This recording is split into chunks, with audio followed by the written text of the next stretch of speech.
Today in this video, I'm going to show you how to activate two muscles in the lower body that, when underworked, often contributes to different lower body issues, including lower back pain and knee pain.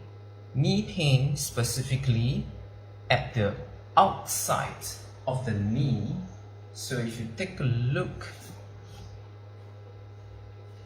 at the knee, if you experience knee pain at the outside here, not the inner side, just outside, as well as at the center of the knee pain, then this two muscles activation may help to resolve that. So the very first muscle is actually the one right over here at the, hope you can see, at the side of the hips, right here. And the second muscle is basically the entire butt muscles. So these two muscles are actually very close to each other. They do have a lot of similar and intersecting functions. So the exercises that I'm going to show you, they look really similar, and you can even call it two different variations of the same exercise. So just to give you a general outlook of how the exercise looks like. To do the exercise, lie down on the side with knees bent, step knees as well as ankles on top of each other like this.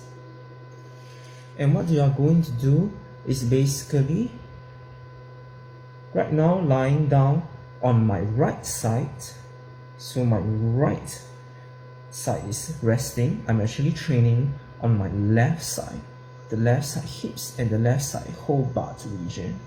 So I'm going to actually open up my left leg, so it looks like I'm doing a clamp.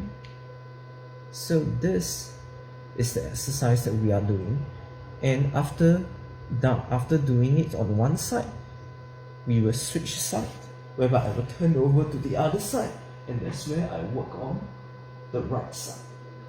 So when it comes to the details of this exercise, how to distinguish between the two, the first one being this muscle here at the top of the hips, and the second one being the whole butt muscles.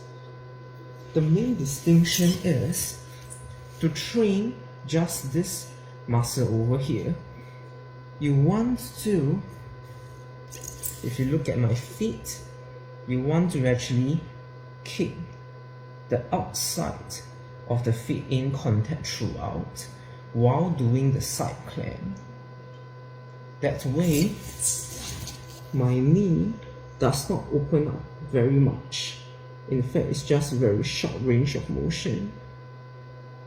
If you were to do that, you are going to find that a lot of tension and burning sensation is concentrated here rather than the entire butt region. So if you were to look at my feet, it's going to look something like this. Because I do not allow my feet to lose contact with each other, so there's only a limited amount that I can open up like this. That's the first variation. The second variation involves allowing your feet to actually lose contact with each other to form a V shape here. But take note that your heels are still continue to stay in contact. So this time, without these 2 points in contact. So the first exercise, you want to keep this point in contact as well. so that there's very limited range of movement. The second variation, with these 2 point knots in contact, I can actually open up a lot more.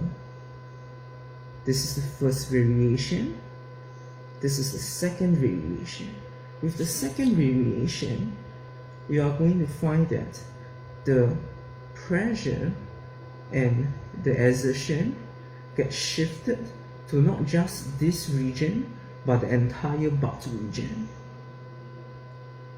And every single rep, you are going to feel that. Yeah. So let me just change sides so that I reinforce good muscle balance between the left and right. So as for the exercise proper, how do you do it properly?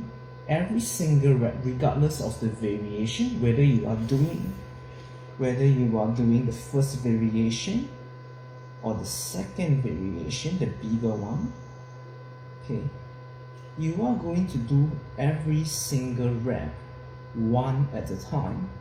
So if you are going to do 5 repetitions, this is how it looks like. 5 repetitions of the smaller range of movement. This is rep number 1, up, and then allow it to go down and rest fully. Rep number 2, and now you should be able to feel a strain here and exertion here, and then let it relax totally, and then go to the next rep. The key here is every single repetition you want to allow this working part to go down and totally rest, so that you are in a relaxed state and your muscle can actually exert again for the next repetition. So if I were to do the bigger one, it's the same thing. This is 1 rep, and let it go down, rest completely. Second rep, and rest completely.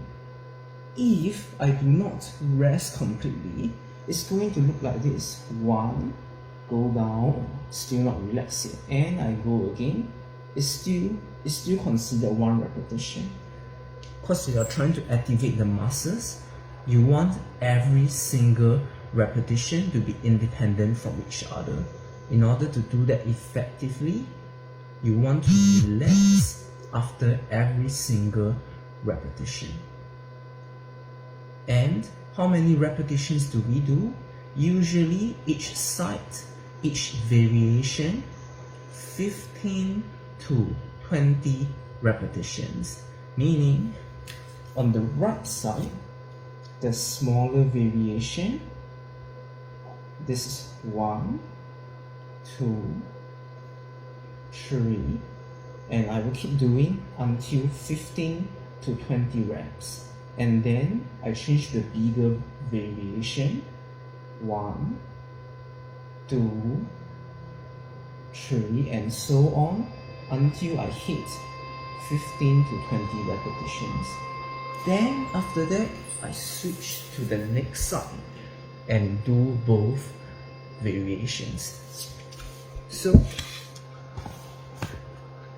take note, it is 15 to 20 reps per variation per side, not 15 to 20 reps total. Yeah, per variation, so there are 2 different variations per side, and there are 2 sides. Normally, if someone's these 2 muscles are underworked and it's causing you pain, doing that amount of repetition in the way that I suggested would be helpful, and it will allow you to actually reactivate those muscles to help you to get out of the knee pain or the lower back pain. Yeah. So give it a try and let me know how things goes. Yeah, peace.